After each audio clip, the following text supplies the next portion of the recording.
नमस्कार. बाजार गप्पांच्या या भागामध्ये आपल्या सगळ्यांचं मनापासून स्वागत. तसंच अर्थसंकल्पाच्या निमित्तानं हे कालपासून सुरू केलेल्या मालिकेच्या दुसऱ्या भागामध्येही आपल्या सगळ्यांचं स्वागत. अर्थसंकल्पाच्या निमित्तानं या मालिकेच्या कालच्या पहिल्या भागाचा समारोप करत असताना आपण सिक्युरिटीज ट्रान्झॅक्शन टॅक्स मधली वाढ याचा विचार आणि संदर्भ अशी शैली किंवा मुद्दा मांडत होतो. हाच मुद्दा का वेगळ्या अर्थानं पुढे नेणारा असा आजचा भाग असेल. सिक्युरिटीज ट्रान्झॅक्शन टॅक्स हे गणित नेमकं कोणत्या पद्धतीनं केलं याचा विचार केलाच पाहिजे. कारण रविवारी अर्थसंकल्प सादर झाल्यामुळे त्यावेळेला जागतिक पातळीवरचे शेअर बाजार, करन्सी मार्केट आणि कमोडिटी मार्केट हे गणित त्या दिवशी सुरू नव्हतं. आणि अर्थसंकल्प सादर होताना रविवारी आपल्या शेअर बाजाराचे निर्देशांक खाली आलेले असले तरी खऱ्या अर्थानं सोमवारपासून जगातले सर्व प्रकारचे बाजार सुरू झाल्यानंतर या अर्थसंकल्पाची पोचपावती कशी घेतली गेली याचा विचार करावा लागेल.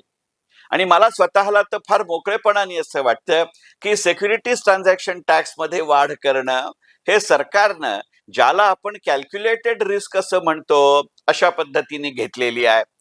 याच्यामध्ये हे विधान करत असताना मी मोदी भक्त आहे की नाही, मी सरकार समर्थक आहे की नाही, हे मुद्दे पूर्णपणानं गैरलागू आहेत. कारण सिक्युरिटीज ट्रान्झॅक्शन टॅक्स मध्ये या वेळेला वाढ होईल हे मत मी अर्थसंकल्प सादर व्हायच्या आधीपासून मांडत होतो. अनेकांची तशी कल्पना नव्हती आणि म्हणून मी म्हटलं तर की इन्कम टॅक्स मध्ये बदल होईल की नाही, लॉंग टर्म किंवा short term capital gain tax मध्ये फरक होईल की नाही, कारण मुळात ती होणार नाही याची मला खात्री होती. 5 वेळेला मी असं म्हणत होतो की सिक्युरिटीज ट्रान्झॅक्शन टॅक्स मध्ये एकतर ते स्थिर तरी राहतील किंवा वाढतील तरी, पण ते कमी होणार नाहीत. आणि माझा अंदाज मी म्हणत होतो त्याप्रमाणे खरा ठरला. हे याच्याशी तुम्ही आता तरी सहमत व्हाल. एक गोष्ट लक्षात घेण्याजोगी आहे की सिक्युरिटीज ट्रान्झॅक्शन टॅक्स मध्ये वाढ करणं यात राष्ट्रीय राजकारण आहे, राष्ट्रीय अर्थकारण आहे, राष्ट्रीय समाजकारण आहे आणि यात जागतिक अर्थकारणही आहे, जागतिक राजकारणही आहे आणि जागतिक समाजकारणही आहे. यातलं अर्थकारण, राजकारण, समाजकारण राष्ट्रीय पातळीवरचं आधी आपण लक्षात घेऊया. सगळ्यात पहिली आणि महत्वाची गोष्ट अशी आहे की आपल्या देशातल्या शेअर बाजारातल्या आणि इतर गुंतवणूक क्षेत्राशी संबंधित अशा साधनांमध्ये आपल्या देशातल्या दैनंदिन व्यवहारात झालेली वाढ हे गणित लक्षात घेतलं पाहिजे. आत्ता जरी एफ&ओ पद्धतीचे व्यवहारांमध्ये सिक्युरिटीज ट्रान्झॅक्शन टॅक्स वाढवला असला तरी आधीच्या भागात म्हटल्यामुळे सारखं ज्या वेळेला ही ट्रेडिंग पद्धतीची व्यवहार गणित वाढतायत त्याला दिलेला हा संकेत आहे, हे लक्षात घेतलं पाहिजे. दुसरी गोष्ट अशी आहे की सिक्युरिटीज ट्रान्झॅक्शन टॅक्स हा अक्षरशः सरकारकडे दररोज किंवा नियमितपणानं लागू होतो. आज जी एक फार मोठ्या प्रमाणावरती अटकळ बांधली जाते की आज मितीला आपल्या देशातल्या शेअर बाजारातले व्यवहार हे T+1 पद्धतीने होत आहेत, पण फार लवकरच T+0 पद्धतीकडे जाऊ शकतात. अशा वेळेला जेव्हा तुम्ही सेटलमेंट पिरियड मध्ये सातत्यानं घट करत असता, म्हणजे प्रक्रिया सुधारत असता, त्यावेळेला निदान तात्पुरत्या स्वरूपात सुरुवातीच्या काळात तरी एफ&ओ पद्धतीचे व्यवहार हे कमी होतात, असा आपल्या देशाचा आणि एकंदरीतच जागतिक गुंतवणूक क्षेत्राचा इतिहास आहे. आपल्या असं लक्षात येईल की 1980च्या दशकात, 1990च्या दशकात आपल्या देशाच्या शेअर बाजारामध्ये आणि इतर बाजारांमध्ये ही एका वेगळ्या पद्धतीची ट्रेडिंग आणि सेटलमेंट पद्धत होती. 15 दिवसाचं ट्रेडिंग सायकल आणि मग त्याच्यानंतरचं 15 दिवसाचं सेटलमेंट सायकल हे एका अर्थानं आपली ब्रँड अँबॅसेडरशिप झाली होती. त्यामुळे 90च्या दशकामध्ये ज्या वेळेला त्या आर्थिक संकटाचा मुकाबला करताना आपलं सरकार अधिकृतपणानं इतर देशातल्या अनेक संस्थात्मक गुंतवणूकदारांना विनंती करत होतं की त्यांनी आपल्या देशाच्या गुंतवणूक क्षेत्रातला सहभाग वाढवावा, त्यावेळेला 15 दिवसाचं ट्रेडिंग सायकल आणि 15 दिवसाचं सेटलमेंट सायकल अशा पद्धतीच्या व्यवहारांवरनं प्रचंड टोमणे, टीका, निंदा, नालस्ती आपल्याला ऐकावी लागली. पण त्यातनं योग्य तो धडा घेत अत्यंत सातत्यपूर्ण प्रयत्न करत, मग सरकारची राजकीय रंगसंगती काही असू दे, अर्थमंत्र्यांची राजकीय विचारधारा काही असू दे, आपण पहिल्यांदा स्क्रीन बेस्ड ट्रेडिंगला सुरुवात केली. त्यानंतर डीमॅट शेअर्सच्या माध्यमातून आपण डिपॉझिटरी पद्धतीची संकल्पना रुजवत आपण सेटलमेंट सायकल आणि ट्रेडिंग सायकल बदलत गेलो. 15 दिवसाचं ट्रेडिंग आणि त्याच्यानंतर 15 दिवसाचं सेटलमेंट सायकल, याच्यापासून आपण T+7 वर आलो. टप्प्याटप्प्यानं आपण T+5 वर आलो. नंतर आपण T+3 वर आलो आणि आज आपण T+1 पद्धतीवर आहोत. त्यामुळे आज केलेल्या व्यवहारांची सौदापूर्ती दुसऱ्या दिवशी होण्याची आपल्या देशाला सवय आहे. इतक्या मोठ्या पद्धतीचे व्यवहार इतक्या निर्धोकपणानं, इतक्या सातत्यानं सलग T+1 पद्धतीवरती अंमलात आणणारा आपला जगातला एकमेव देश आहे. आज मितीला परिस्थिती अशी आहे की आपल्या देशातली बँकिंग व्यवस्था, आपल्या देशातली गुंतवणूक क्षेत्रातली व्यवस्था इतकी सक्षम आहे की आपण T+0 पद्धतीवरती व्यवहार करू शकतो. T+1 आणि T+0चा विचार करताना वारंवार जाणवलेली गोष्ट अशी आहे की सुरुवातीच्या काळात शेअर बाजाराची ट्रेडिंगची आणि क्लिअरिंगची सिस्टम सुधारली होती, पण पैशांची देवाणघेवाण हा विषय शेअर बाजाराच्या अखत्यारीत येत नाही. हा पूर्णपणाने बँकिंग क्षेत्राची मक्तेदारी आहे. त्यामुळे बँकिंग क्षेत्राची ही प्रगती वाढवत नेणं ही गणित आवश्यक होती. काळाच्या ओघामध्ये त्यांचंही कम्प्युटरायझेशन वाढलं. 24 तास सर्व्हर चालू असल्याच्यामुळे आपल्याला पेमेंट क्लिअरन्स सिस्टमला पद्धती बदलली. आज आपण सेम डे क्लिअरन्सला आलेलो आहोत. त्यामुळे हाय व्हॅल्यू क्लिअरन्ससाठी आता आपण अवलंबून राहिलेलो नाही. आणि यामुळे बँकिंगच्या दृष्टिकोनातूनही आणि शेअर बाजाराच्या किंवा कमोडिटी मार्केटच्या माध्यमातूनही आपण T+0 वरती यायला कारणीभूत आहोत किंवा सक्षम आहोत. 90च्या दशकाच्या तुलनेत जे पाश्चिमात्य सुधारित देश आपल्या देशाच्या गुंतवणूक क्षेत्राची टिंगल करत होते, आज त्यांना वाटणारी भीती, मी शब्दप्रयोग भीती वापरतोय, खरं म्हणजे मला दहशत म्हणायचं आहे, अशी आहे की ते आपल्याला आडदारानं, मागच्या दारानं विनंती करतायत की T+0 कडे जायची घाई करू नका. त्यांना दिलेला संकेत म्हणून आपण F&O पद्धतीच्या व्यवहारांवरती यंदा सिक्युरिटीज ट्रान्झॅक्शन टॅक्स वाढवला का, हा मुद्दा विचारात घेण्याजोगा आहे. हा जितका देशप्रेमाचा मुद्दा आहे तितका आपल्या देशाच्या आर्थिक यंत्रणांच्या सक्षमतेचा मुद्दा आहे, हे लक्षात घेतलं पाहिजे. म्हणजे ट्रम्प सर जर टॅरिफच्या माध्यमातून जगाला त्यांना काय सांगायचं आहे हे सांगत असतील, तर त्या टॅरिफच्या इम्पोजिशनला उत्तर, शाब्दिक उत्तर न देता सिक्युरिटीज ट्रान्झॅक्शन टॅक्स वाढवून आपण कृतीनं उत्तर देतो का, याचा विचार केला पाहिजे.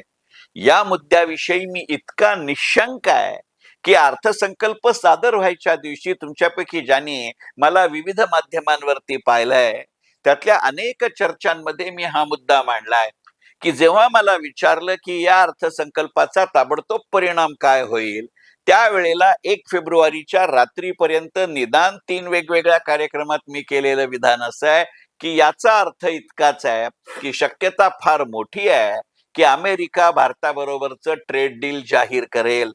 त्याचबरोबर मी असंही म्हणलं तर की कदाचित हे काही तासात होईल. आज तुम्ही हे मान्य कराल, खरोखरच अर्थसंकल्प सादर झाल्यापासनं काही तासात अमेरिकेनं राष्ट्र म्हणून भारताबरोबरचं ट्रेड डील सादर केलं. त्याला आपण दिलेलं उत्तरही बघण्याजोग आहे, कारण या मालिकेचं नावच मुळी अर्थसंकल्पाच्या निमित्तानं असं आहे. तुमच्या असं लक्षात येईल, ही घोषणा संयुक्तपणानं झालेली नाही. ट्रेड डील झाल्याची घोषणा ही अमेरिकेनं केली आणि मग आपण त्याला उत्तर दिलं. अमेरिकेची घोषणा आणि आपल्या देशानं दिलेलं उत्तर याच्यामध्येही फरक आहे, हे लक्षात घेतलं पाहिजे. अमेरिकेनं केलेली घोषणा ही 3 वेगवेगळ्या परिच्छेदातली आहे. एक परिच्छेद असं सांगतो की हे ट्रेड डील झालं. दुसरा परिच्छेद असं सांगतो की 18% टॅरिफ हे सर्वानुमते ठरलं. तिसरा परिच्छेद असं म्हणतो की व्हेनेझुएलाचं तेल याच्या बाबत, त्याच्या उपयोगाबद्दल, त्याच्या आयात निर्यातीबाबत अमेरिका आणि भारताचं एकमत किंवा सहमती झाली. आपण दिलेलं उत्तर हे अत्यंत त्रोटक आहे.